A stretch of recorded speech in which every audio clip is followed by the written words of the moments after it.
The strip times continued a bit.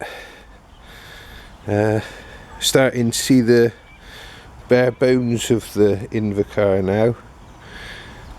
You see the engine's been removed. It's just retained by 3 studs that go through this cradle. One stud here, one there, and one there. There's another bolt just goes onto this little piece of steel here. This is also mounted by the stud and carries upon it here on this bracket the clutch slave cylinder and the exhaust mount there. Below the cradle we have a bearing housing, and that bearing housing is for the drive shaft and the drive to this wheel. I'm hopeful, looking at the shocks, they look pretty similar sort of size to Austin Mini shock absorbers, so might get lucky with that. Engines over here on the bench, nice little self-contained unit.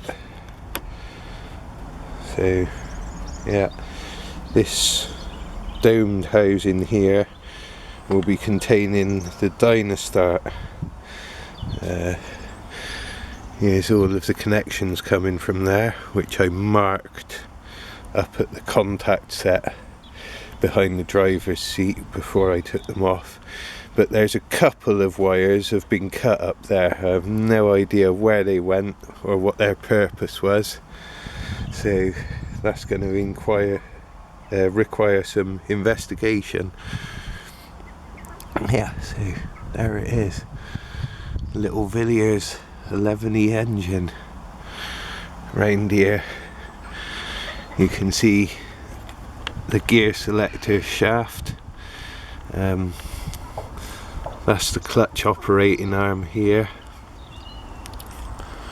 and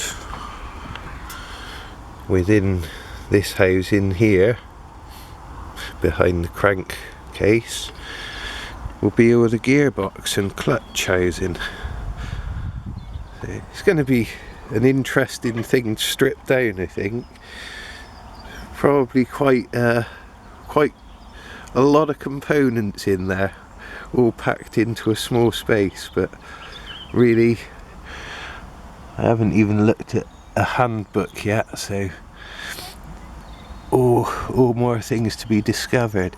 Just looking at the dyno start housing now, appears to be a nut missing there, so maybe someone's been in there in the past, but it certainly looks like it's covered in crud, so probably not for a long time.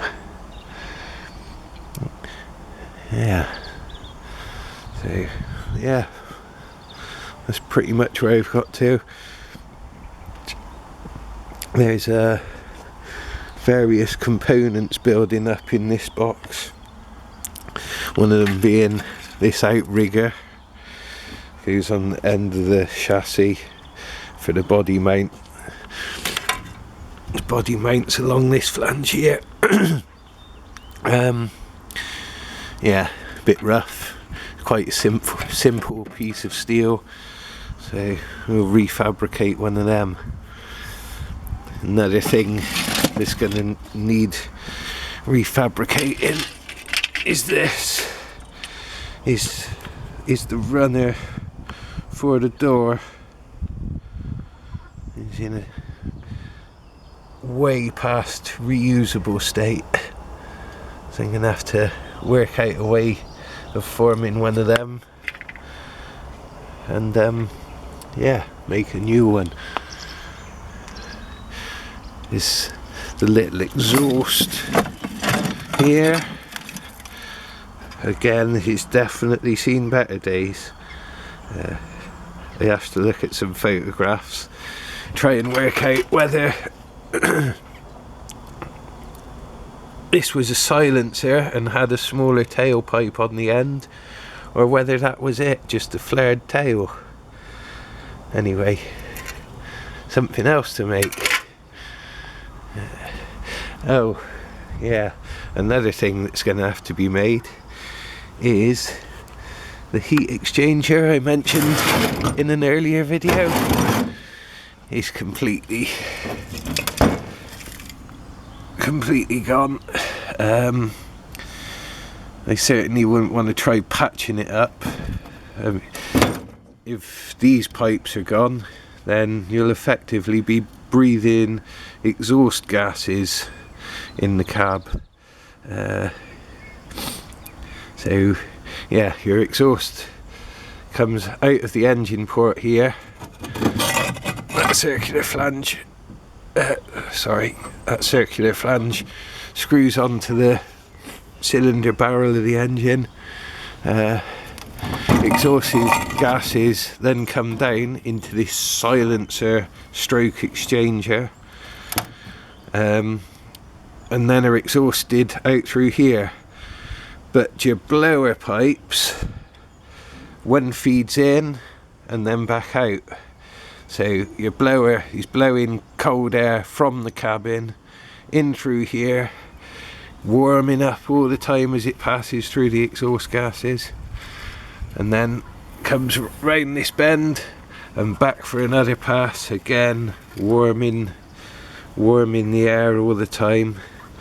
And then from this outlet here goes back into the cabin. So if either of these two pipes have got any holes in them and you were to run the engine, then your exhaust gases would come through here, and rather than just going straight through the silencer and out of the exhaust exit, then they'd also go through these two pipes and straight into the cabin and thence into your lungs.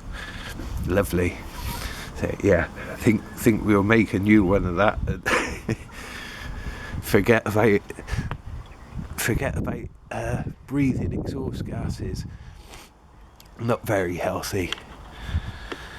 So yeah, see a little bit of the suspension setup. We got two outriggers running from the central spar there, and they come across here, and you've got your suspension set up, mounted there. That side's remarkably tight. I don't know whether that's seized or that one's still quite good, but certainly this side, oh, I don't know, maybe now the engine's out. I'll stand on it. Yeah, they're moving, but this one, the shock absorber, feels like it's gone. Anyway, that's about where I am. Yeah, so lots of, well, brake pipes have all come off. They're all going to be made new. Certainly no point in trusting old brake pipes. The last thing you want to be going along the road and then find you can't stop. So they'll all be done new, whether they look good or not. Yeah, so that's about it. Cheerio for now.